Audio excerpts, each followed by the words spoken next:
Nkaricichia.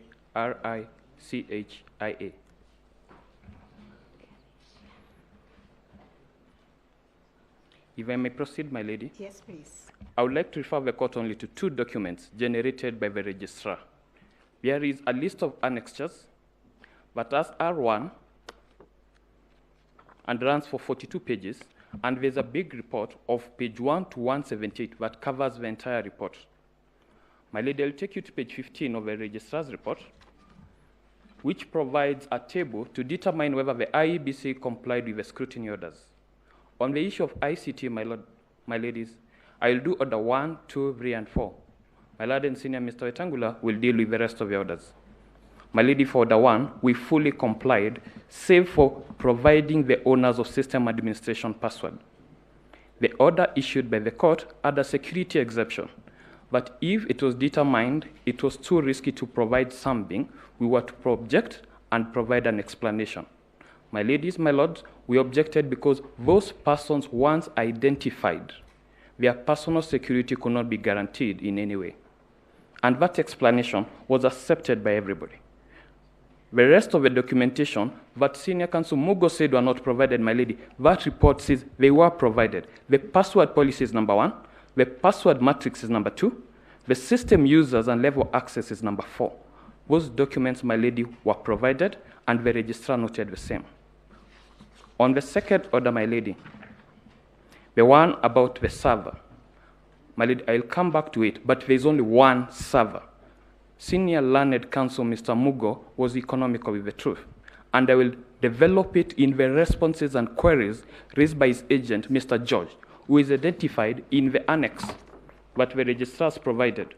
Mr. George is in R2, and he appears as George Joroge, the 13th person in that list. George Joroge, he assigned, he was his agent.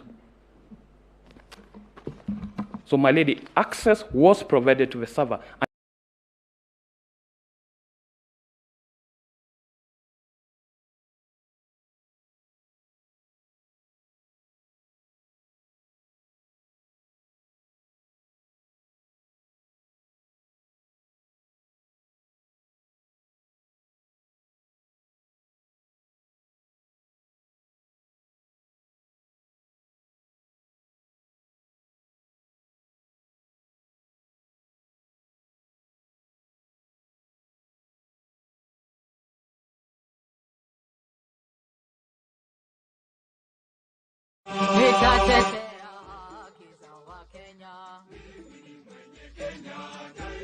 Wala sitakubali ukabila, sitaharibu mali ya wengine, na majirani wangu nitalinda. Stand. We were not doing it in vacuum, my lords, my ladies. I will leave the comment on the server, my lords, my ladies, for later on. I will now just show compliance. On order 3, from the registrar's report, my lords, my ladies, it was fully complied. You can look at the remarks by the registrar, and it says provided. And critically is the penetration test, what is known as the pen test, under the election technology regulations, regulation 10 and 11, but Senior Mugo said was not provided. My lady, I'll take you to page 18 and 19. Supreme Court Order 3, penetration test reports prior. IEBC provided report on internal network and infrastructure vulnerability and assessment, and certificate of penetration were provided to the applicants and the first respondent. Volume 2, page 1 to 51. It's not a theory. A document was granted, and it had 51 pages. My lady, on Order 4, I can confirm we personally filed under seal all partnership agreements with the court, and the registrar notes as much. So, my lady, contrary to the assertion provided in public by counsel, we fully complied. And the only issue we never complied was partnership agreement provided to court under seal.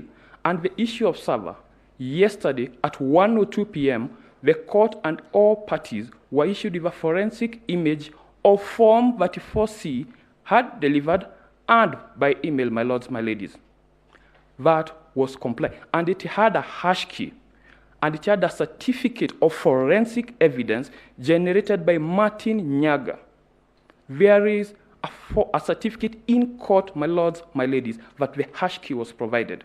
So rather than move to generalization, at a granular level, we can prove we fully complied with the orders on ICT. Now, I'll pick issues on the party interrogation into the system. And I want to pick issue 1, it's by George.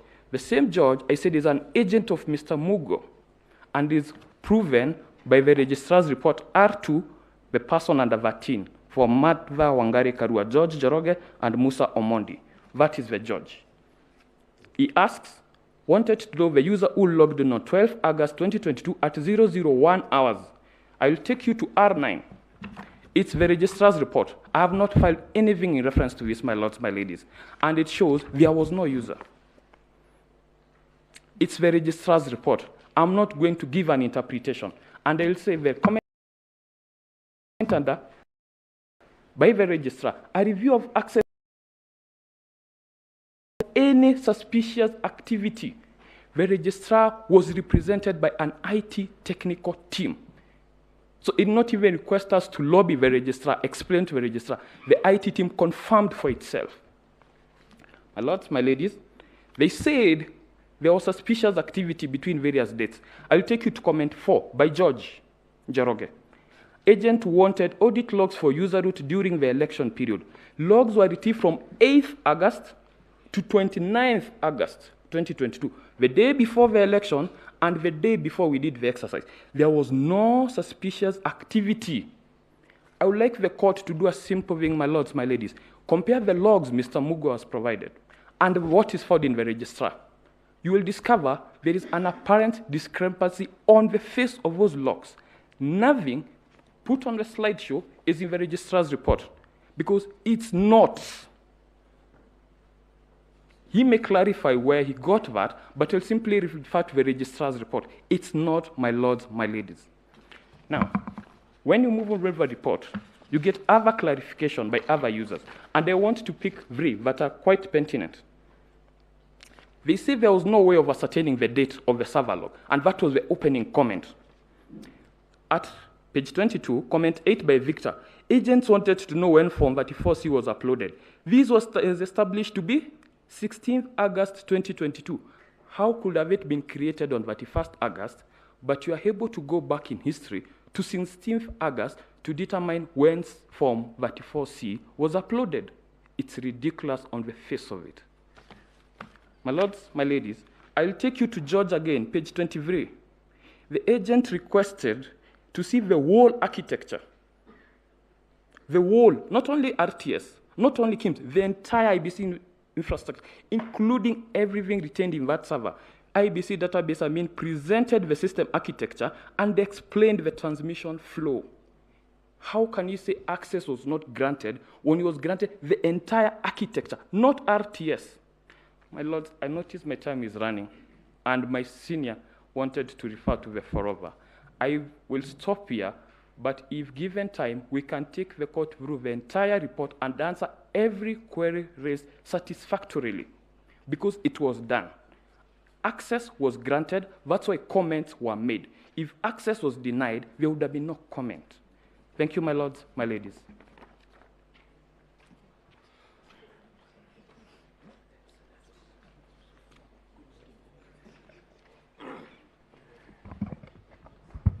If it may please you, the Honorable the Chief Justice, the Deputy Chief Justice, and other distinguished members of the Supreme Court. My name is Emmanuel Wetangula. I'll be presenting our observations on behalf of IEBC with regard to the scrutiny and the recount that took place on the 31st and yesterday, my Lord. First and foremost, I'd like to thank members of the judiciary who took part in this exercise. It's the most tedious and laborious jobs, and not the most, and most people actually opted to run away. And even in the submissions which I'm about to make before the court today, it will be quite notable that none of my colleagues have addressed the pertinent issue. All the results in the boxes matched the results that have been declared by IEBC and the results that were used to declare the president under Article 138.10. My Lord, I'll simply give one example. The application for scrutiny was given by the petitioners, and they identified the stations that they wanted. If this was to be a sample of the entire election, the report bears out the fact that out of the 45 polling stations that were counted, there was no variance of results in the 40 stations, 40 of the polling stations. The report clearly shows that there is no variance of the results with that which was contained in Form 34A. But most importantly, my lady and my lords, there were slight errors which will arise, and it always arises in every election. It's typical to human error. And even to point out this fact, my lord, I was reading the report that was prepared by the Honorable Deputy Registrar. It also has a slight error. And that error was corrected today when we were sent an addendum correcting a mistake that had been done. Number two, my lady and my lords, at page 31, you will note that there's a slight typographical error regarding the date of the election. It's indicated as 8th August 2017. A normal error that any human being will make. But if it were the petitioners, I'm sure they will pray that the entire report be disregarded. But my lord, the most important thing is the environment under which elections take place is a very tense situation. And many a times, slight mistakes will occur. For instance, the sealing of documents, the misplacement of one or two things. The only complaint I've had my learned colleagues, Mr. Awele complain about, Ms. Mboshe, and Mr. Willis Otieno. It's about material not being placed in envelopes. But of utmost importance is, having been present with every ballot that was counted, it tallies with what was given to each of the candidates. But most importantly, the allegation the petitioners have made and have been running around with is that election results were being taken from one candidate and being added to another. That fact was not proven. This is their case. And if at all there was any variance in the results, I believe Mr. Willis Otieno will have sung for us a new song today, but he didn't. And that confirms that actually the results are believable. And my lords, these are the results that were transmitted through the results transmission system, first and foremost, having been final. Secondly, these were the results that were physically delivered by the returning officers to the tallying center at Bomas. And my lord, if the registrar confirms that from the boxes that the court has sampled, there's absolutely no variance, then we wonder what the complaint is. The slight variances that, or slight mistakes that were noted, which I will just highlight one of them, that one of the parties picked up on. This is number 38 on the list of the polling stations, Kiheo Primary School. One of my colleagues for the petitioners made reference to it. Despite the absence of the counterfoils, but each of the ballots present matched with the result that was declared for each of the candidates. I wonder how accurate an election can get if this is not it. But mistakes will always happen. And even in the report that is before us, we have noted that actually mistakes actually do happen, and they happen all the time. There was something else that the parties were supposed to deliver, that is IABC, which was Forms 34A. My lord, a sufficient volume was delivered to the court. I'll just confirm how many there were. There are 32 volumes of Form 32As which have been availed to the court. My lord, there's also the error form, 3 volumes which have been availed to the court for scrutiny, signed by the chair. These are the errors that were noted during the verification and tallying. And lastly, my lady and my lords, before the time runs out, Book 2 of Form 34A, some of it was found in the ballot boxes during the scrutiny, but some of the boxes did not contain, and it's borne out in the report.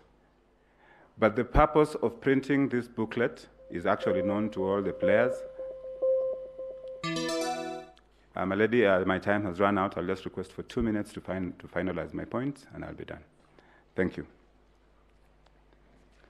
My lady, with regard to Form 34A, Book 2, the purpose why an extra copy was printed, and it's known to the petitioners, but they will not tell this honorable court, was that at any time, sufficient copies of the forms will be available to the agents, candidates, and the media. This is to ensure that the results that were being declared at the polling stations being final were transparent and known to everybody. But a contest arose and a decision was made by the chairman of IEBC that this material was to be sealed and placed in the ballot boxes. As it will happen, in some of the boxes, and the report will bear it out, some of the forms are not there. And even the report will bear it out that some of the presiding officers made mistakes in Book 1. They cancelled it and utilized Book 2, but still the result did not change. What is important and material is from the scrutiny that was undertaken until very early hours of yesterday morning, the result matches what is contained in Form 34A. And my lords, those Form 34As have been availed to the court pursuant to the rules of the Supreme Court, and they are the forms that were used to declare the results of the election upon the completion of the exercise. Similarly, these are the same forms that were transmitted through the results transmission system, and they match each and every other form that was given. Lastly, and very lastly, there was in one station in Kakamega where the Form 32As were not availed, and affidavits to that effect have been given, and the reason is that because of an outbreak of violence, the affidavits will bear it out. With those few remarks, my lady and my lords, Professor Megay is asking for a donation of the time, but it has run out. Thank you very much.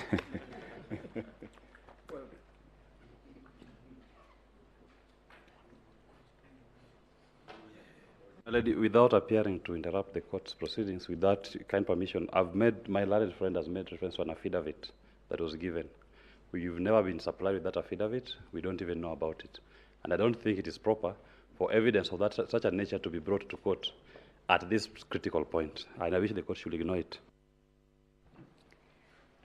I don't think we are aware of it because we closed the filing of proceedings in this matter.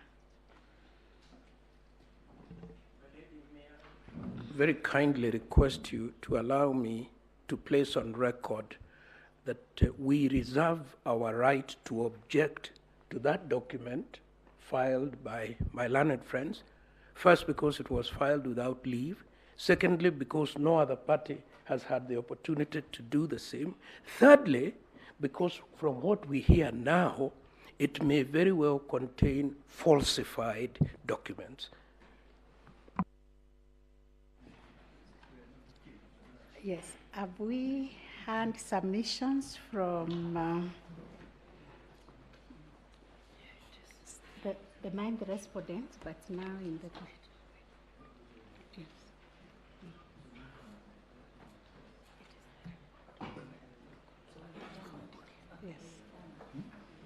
Yes. Madam Chief Justice will be making a formal application for the document tendered by Learned Counsel Mr. Mulgo to be expunged from the record. But first things first, we shall respond pursuant to the order issued by the court. We were to orally respond, Yes. not to use that opportunity for other filings.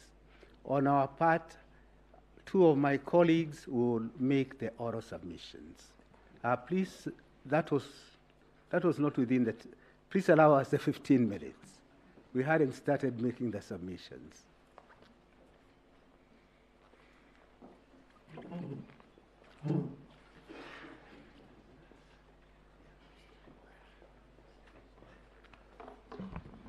If it pleases the court, my name is Omwanza Ombati.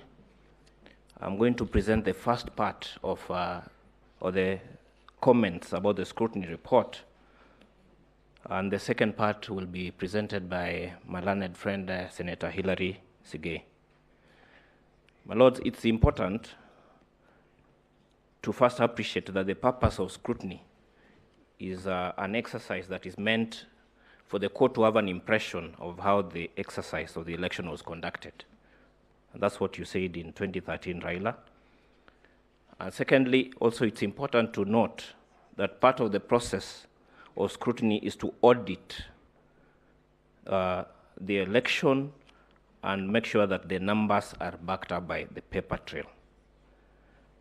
In the request for scrutiny that was done by the petitioners, my Lord, Chief Justice and members of the Supreme Court, the request was targeted.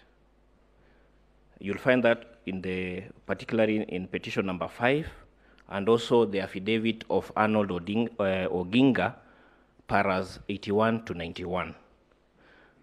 That is where the scrutiny was ordered, and when you retire to consider this matter, my lords, I request that you restrict them to their case. Now, in terms of the orders that was given by this court, you'd find that there are 7 orders. I'll deal with order number 1 to 4. The first one was with respect to an order that IBC should provide the applicants with copies of the technology system and security policy. This was complied with, except that the applicants also wanted the names, specific names of the system administrators. My Lord, this would not be possible because then you would expose system administrators to danger. The second order is with respect to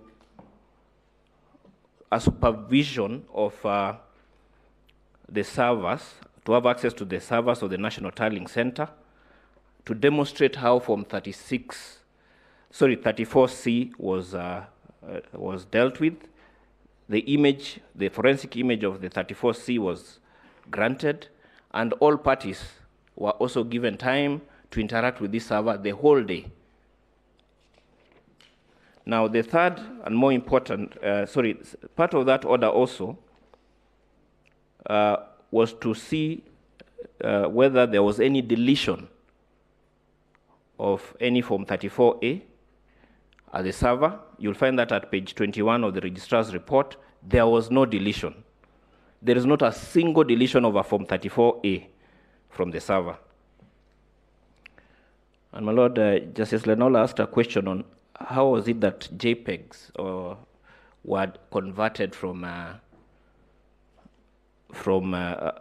JPEG to a PDF. My Lord, that answer is found at the registrar's report at page 12, and it's important that we read this. It's a short page because a lot of issues have been raised about this. You'll see whereby it says that the Form 34A, you'll find this at page 12 of the registrar's report, that the Form 34A would be scanned by the KIMS kit into a PDF, which was then transmitted into the storage server. At the storage server, the form is processed by an application to check for compliance, to certify that the security features have been complied with, and the PDF has all the features that are supposed to be there. That goes also to page 13. This is important because, my Lord, there was a theory of the middleman that was being propagated by one of the petitioners. And in this scrutiny, we could not find any middleman. In fact, there was a direct link from where the results were transmitted. So the transmission was from the KIMS kit. It would go to the National Tallying Center. One form would go to the National Tallying Center. The second form would go to the constituency tallying center, and the third form would go to the portal. And in this path, results path, there was no middleman.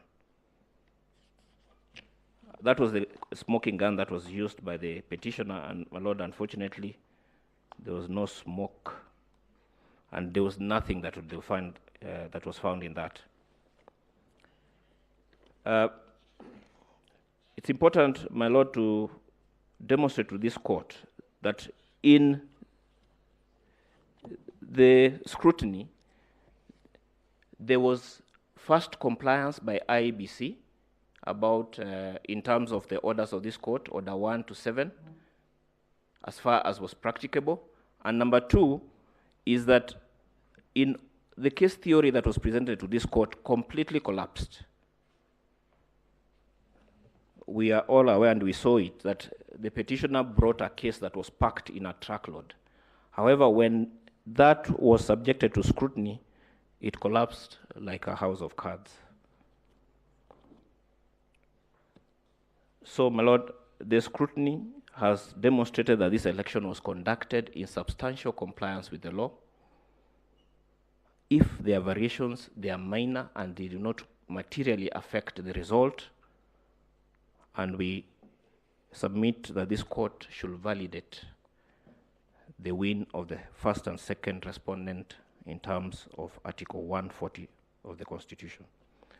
I would conclude and say that from what we've heard, my Lord, it's important probably to, for those of us who didn't go to the schools that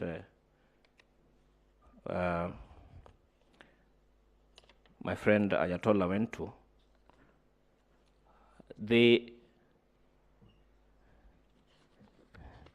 if you read the book of Macbeth, the play of Macbeth, the second play, you'd see that there's a debate.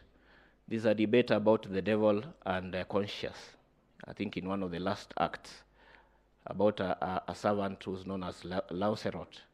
And this servant has this big debate on what is it that,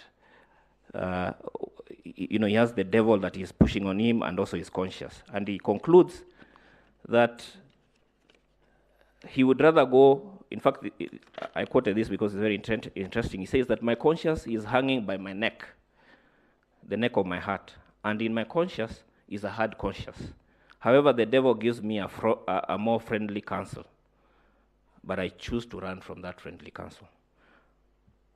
My Lord, with those few remarks, I will request that my learned friend, Senator Hilary Sigei, can continue.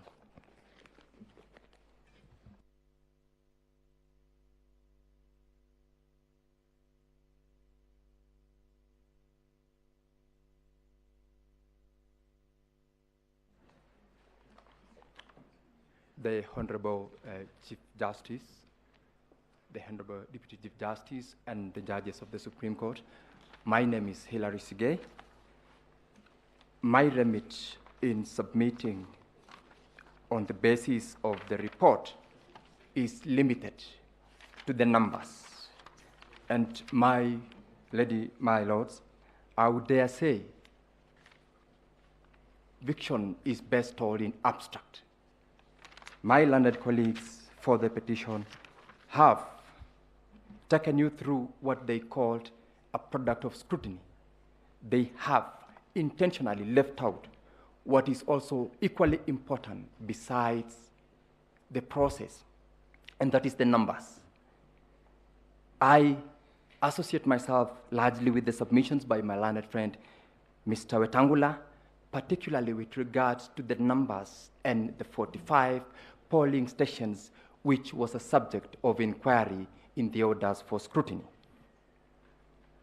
Given, my lords, that the election process in Kenya is a process that we are conducting 6 elections in one day, it is natural that errors, especially in counting, tabulation, are bound to occur. But far from that, when the 45 polling stations that this Honorable Court directed that a conduct of scrutiny be done, the recount confirmed that there was correct vote count in 45 polling stations. It also confirmed that all the data that was entered, including, for example, the rejected votes, reflected that which was in the ballot and that which was in the image. It also confirmed that the Form 34As were not altered as it has been submitted before you. I therefore do submit that there are no irregularities in terms of the votes cast against each of the candidates in this particular petition. There was also no transposition the way they had placed that votes from candidate A was taken away and given to candidate B. That product of scrutiny has confirmed that. To be very specific, in Mombasa County, Mvita, polling station 1 of 7, all of them had no variances at all. And in the fullness of time, this Honorable Court, I believe, will spare a moment to look at pages 36 to 49 of the report from the registrar. Majengo, 2 polling stations, no variance, that is page 50 to 57. Mikindani, polling station 1 to 9, no variances were detected at all. In Kericho County, Chepkutung polling station 1 to 3, no discrepancies were found. In essence, what I'm trying to submit, my lordship, is that the numbers complied in terms of what each candidate had been given as at the time of the tabulation at the polling station and what has been provided and availed before you. I am aware that the 32 volumes of Form 34As are placed already before you. Elections and the will of the people is deposed in the polling station as per the minor Kiai case. I urge your lordships and my lady to indeed look at the 32 volumes of Form 34As placed before you, do a comparison with the 45 which we have submitted, and a report has been placed before you that numbers did not change. If they could not impeach on the 45 polling stations that they pleaded, they cannot impeach on the rest that are available before you. When we look at the other stations they have talked about, Nyandarua, Kiheho, my learned colleague, Mr. Njomo, indeed confirmed that materials were all there in the ballot boxes which were opened. His concern was that they were not placed in tamper-proof envelopes. He's also confirmed that the numbers in those polling stations are there. Those were the submissions by Mr. Njomo on behalf of the petitioners. As regards Oljororok, where he quoted that there were no seals placed, when you look at the report of the registrar in that particular polling station, appearing at page 141 to 171, no polling station had variances in terms of the numbers that were awarded to either the petitioner or my client. In short, my lady, my lordship, I submit that there is no evidence that has been placed before you to impeach the Forms 34A, which are already before you and which are in the portal, and which actually is where the vote from the voter, where the voter is expressing their choice of the candidate whom they would want to place in the executive office, was done. No wonder Kenya has moved on. I want to beseech this honorable court to allow that which the people of Kenya made as a choice on the 9th and they declared on the 15th to be the choice of the leadership they would want to lead this country for the next 5 years. I am a product of that particular election. The Honorable Madam Chief Justice, allow me 1 minute to close. Thank you. I wondered yesterday while Malanet Senior, the Honorable Attorney General Emeritus, invited you to ask the Honorable James Orengo and Professor Tom Agenda, I would invite myself to answer that. I am a product of that election that was conducted. And I am aware that if one is clear, the rest will be clear, as we have attempted and have indeed proved in the submissions that are before you. I request and I plead that this Honorable Court upheld the declaration that was made on the 15th of August 2022 of the presidential elections. I thank you for the time and thank you. I will donate the remaining 13 seconds to the court. Thank you very much.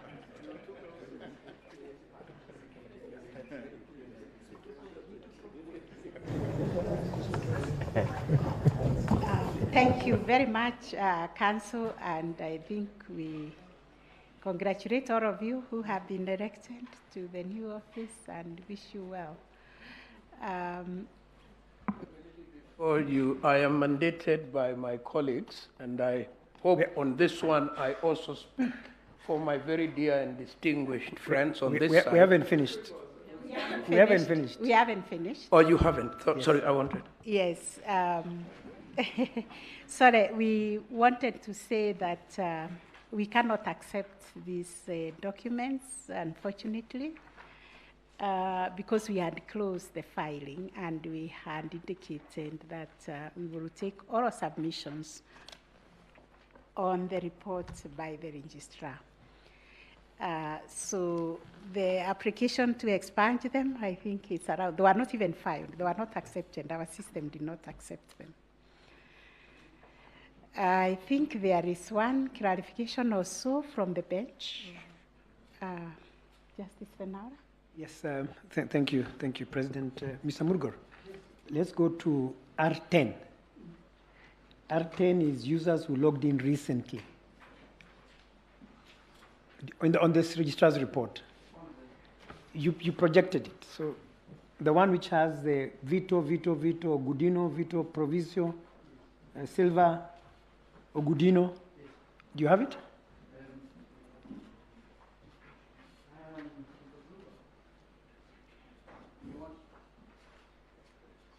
You would like me to refer to my report? It's a document. I'm looking at this registrar's report, so if you have it on yours is blank, I'm sure, if you noticed. Yes, that one, yeah. Yes, so go to, not that one. Page, it doesn't have pages, but it's an extra R10. It was the foreigners' logs. Mine doesn't have pages. I don't have it. It just reads R10. Anyway. Yes. R10 is titled Users Who Logged In Recently. Do you remember that? You projected it here. We projected it, yes. Yes, so Vito logged in on July 28th. That's my question. I want to see whether we're on the same wavelength as to the dates, because you said they logged in during the tally. Does someone have a copy of the report? We can share a copy. You can use this. Yeah, please share a copy. Take this. This is share this. R10. And to save on time, Mr. Ngarisha, you can be looking at R12 yourself. Yes. Thank you. Okay. So, Mr. Murgor, you said in, if I, R10. Why don't I have this? Okay. Yes. Yes, so R10, please read for us the dates that these people logged in and the time.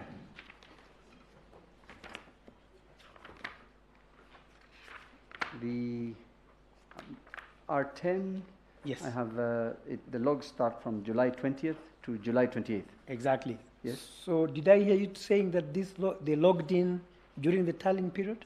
That's what I had in my document that I filed. We are looking at the registrar's report. So how different is your document from this one? I will check, because what we have has those logs.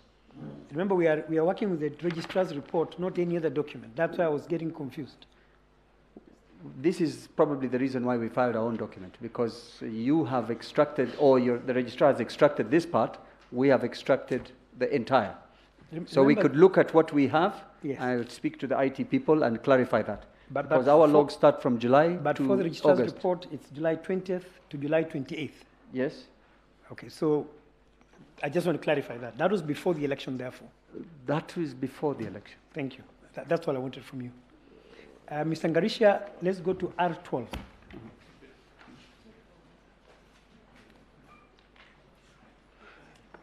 I would have expected you, as you come, to answer Mr. Murgro's concern, which was that R12 is a history of delete and removal actions. Mr. Murgro's concern was activity, and you look at the dates, it is 6th of August at the bottom, and then a lot of activity happened on the 31st of August.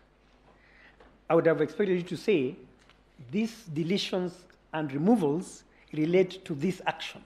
Mr. Murgor is saying, following the, and now I think we can disconnect R10 from R12, but I'm concerned about R12.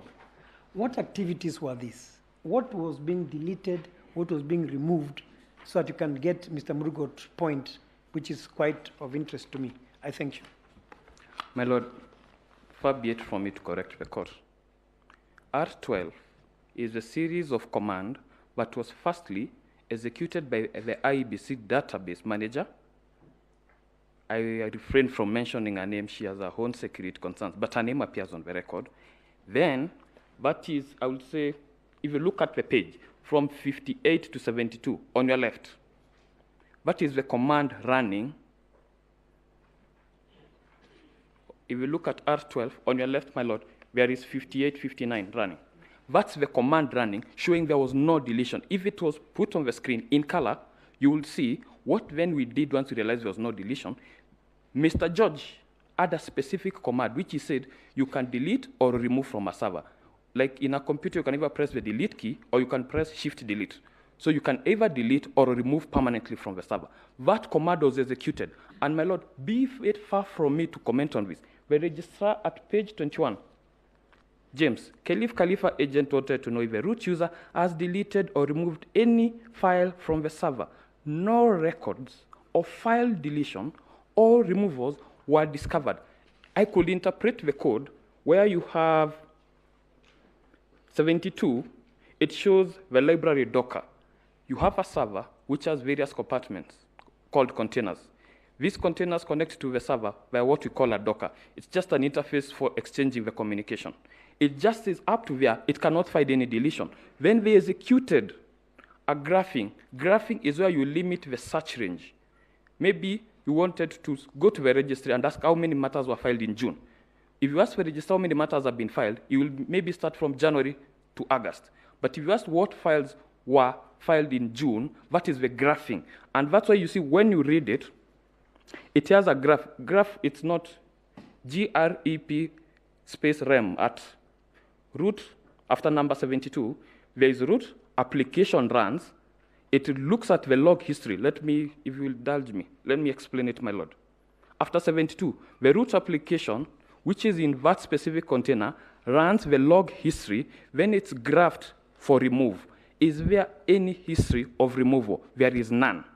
Mr. George then requests, let's check for delete. That is all I wanted to hear. If you say this, no deletion, that's it. I think we understand what the point is.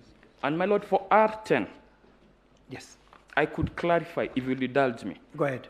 If you look at the entire logs, there's what you call an IP address. There's a public IP, and there's an internal IP. The judiciary has its own Wi-Fi that it runs within the court. It has an internal network. Then there's the World Wide Web, where everything that everybody can see. All those IP addresses, compare with all the IP addresses in the entire report by the registrar. They are internal IP addresses when IBC was being supported. The same way, if you had an issue with your laptop, you'll take to the judiciary technician. They were being supported because they purchased the software and they needed routine maintenance. And my Lord, before you say this is my own assertion, I will take you back to the registrar's report, whereby they searched between August, the entire month of May to August, for any Deletion, removal, there was none. Then they searched for the entire August, whether those users accessed. The answer was none. I will adopt this report in entirety. See, for maybe a few comments I would have, but that's bickering over the minute time, my lord. Thank you very much. Much obliged. Thank you, CJ. My lord, just a quick one. The page you refer to as R10 appears to look very similar to this page 16 that I had provided.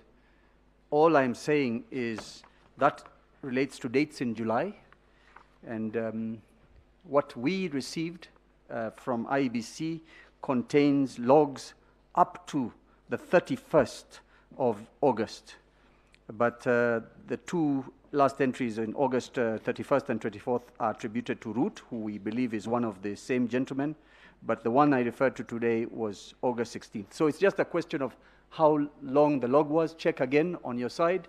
And then finally, on the issue of the deletion, our position is that there was obvious deletion, and what we found there was empty, recently modified file, and certainly not a server that could hold the entire election in the Republic of Kenya. Thank you very much.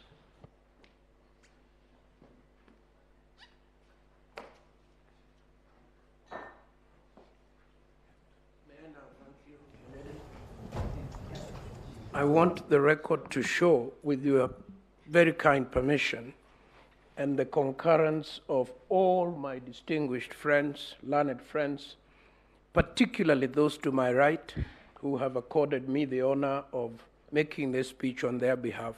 We thank you most sincerely for all the time and effort that you have put, and your patience, and putting up with some of our not very honorable conduct. We apologize for that, and we wish you good deliberations. Thank you.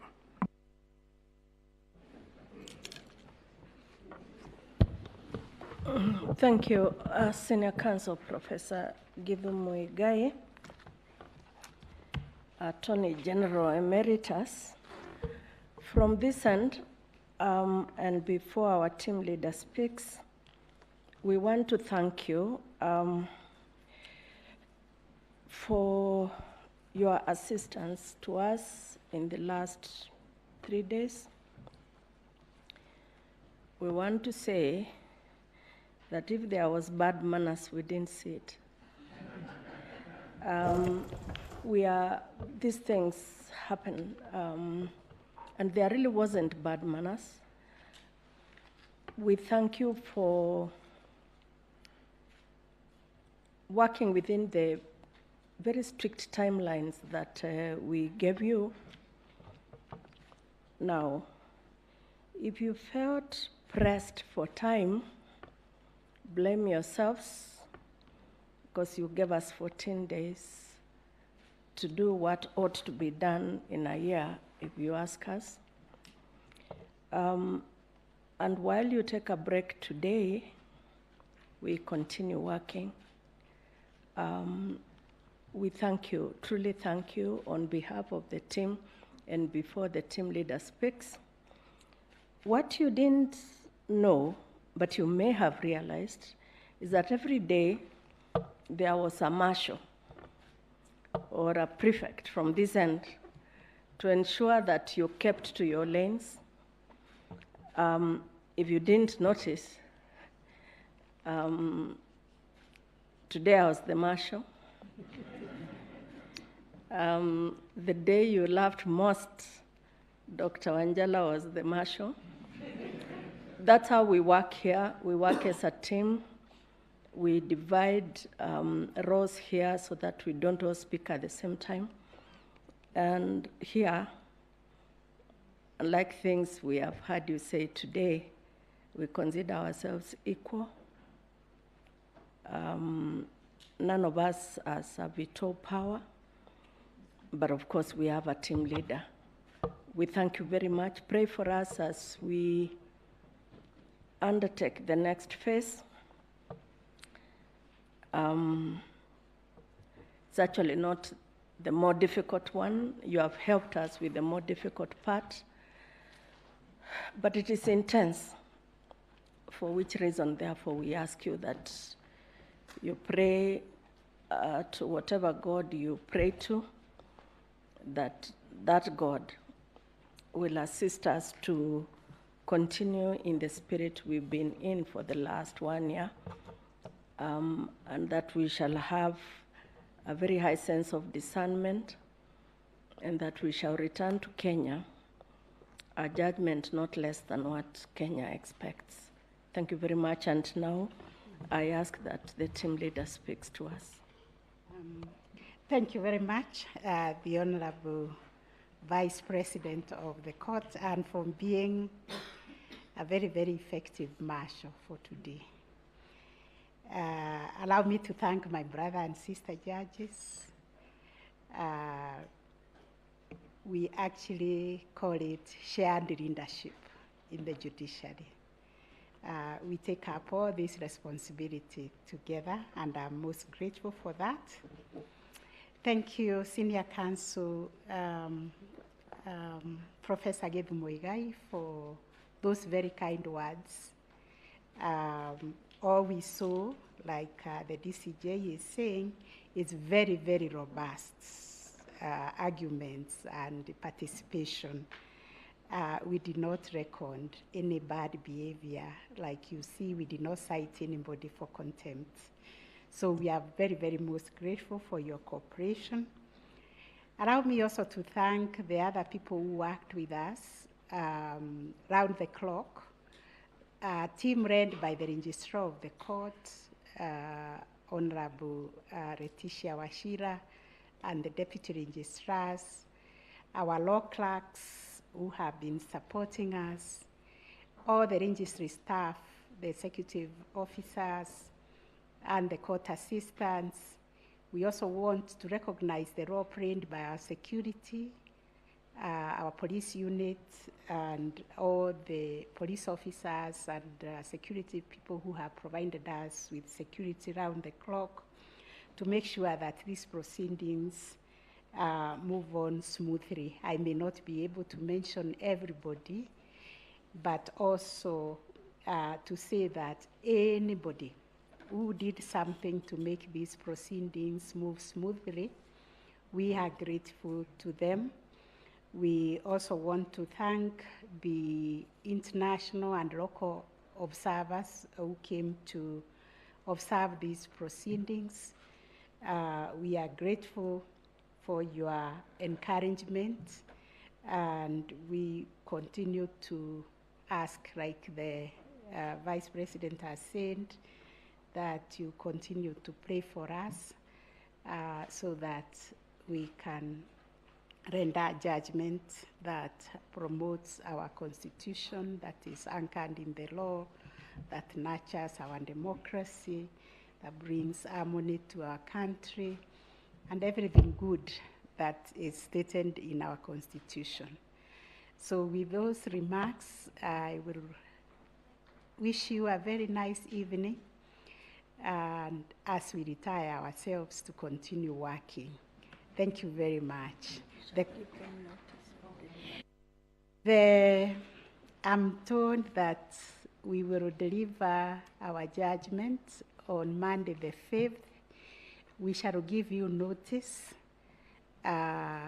closer to that day. I don't know, we have only tomorrow and Sunday. But we'll give you notice indicating the exact time when that will be done. It will definitely be on Monday. But I'm reminded that Monday lands up to midnight. So you'll be given the time indication in the notice. Thank you very much. Have a very nice weekend and nice evening.